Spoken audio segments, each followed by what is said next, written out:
ating balita, patuloy pa rin po ang mga pagulan sa Visayas at Mindanao dahil sa sama ng panahon. Alas 4 ng hapon, namataan po ang low pressure area sa layong 45 km silangan Puya na Dipolog City. O halos hindi gumagalaw ang naturang sama ng panahon, kaya naman tuloy-tuloy ang mga pagulan dito simula pa noong Sabado. Ang dahilan niyan, ayon po kay Pag-asa Weather Forecaster Elzar Aurelio, malakas po ang northeast monsoon kaya hindi makausad ito pahilaga. At meron din mga vortices o mga sirkulasyon sa katimugan ng bansa kaya hindi rin ito makagalaw. Dagdag pa ni Elzar, may tsansa pa rin po ito maging bagyo lalo na kung magkakaroon pa ng sapat na lakas sa mga susunod na oras o araw. Inaasahan niya ang maulang panahon sa Visayas at Mindanao sa susunod pang 3 araw dulot nga na naturang weather disturbance. Kaugnay po ng pag-iral na malakas na northeast monsoon o amihan, maraming baybayin ngayon ang nasa ilalim ng gale warning.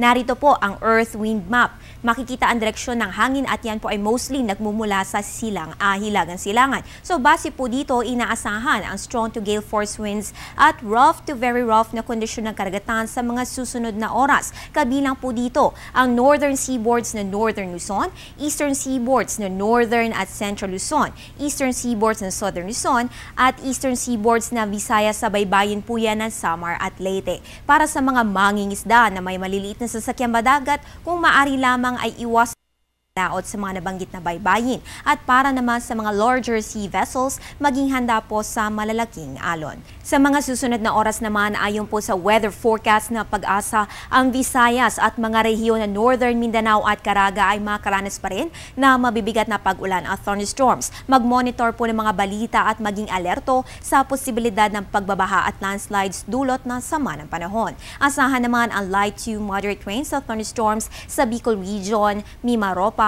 at natitirang bahagi ng Mindanao. Habang dito naman sa Metro Manila at nalalabing bahagi ng Luzon ay makaranas po ng maulap na panahon na may isolated light rains dulot ng northeast monsoon.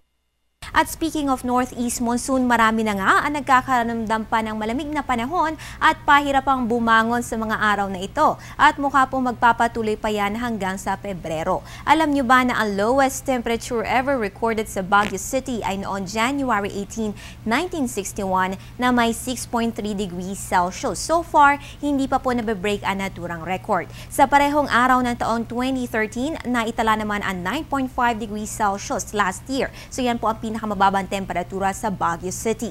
As sa first 13 days ng taong ito, kahapon na itala ang 9.6 degrees Celsius at inaasahan na bababa pa ang temperatura mararanasan sa mga susunod na araw. Samantala dito naman sa Metro Manila, kung ikukumpara natin last year, January 24, 2013, 18.1 degrees Celsius po ang lowest temperature. At January 12 kahapon, 19.2 degrees Celsius pa lamang naman ang naitatala. So ayon po sa Pag-asa, inaasahan rin na bababa pa ang temperatura sa mga susunod na araw dahil ang peak ng northeast monsoon o amihan ay late January to early February. Para naman bukas, Martes, January 14, sisikat po ang araw 6:25 ng umaga at naman 5:46 ng hapon. Manatiling updated sa panahon, sundan kami sa Twitter, i-like sa Facebook at bisitahin ang website sa www.panahon.tv. Antabayanan rin ang aking susunod na update mamayang alas 8 ng gabi. At yan ang pinakahuling balita mula dito sa Pag-asa DOST. Ako po ang inyong weather girl April Enerio para sa Telebisyon ng Bayan.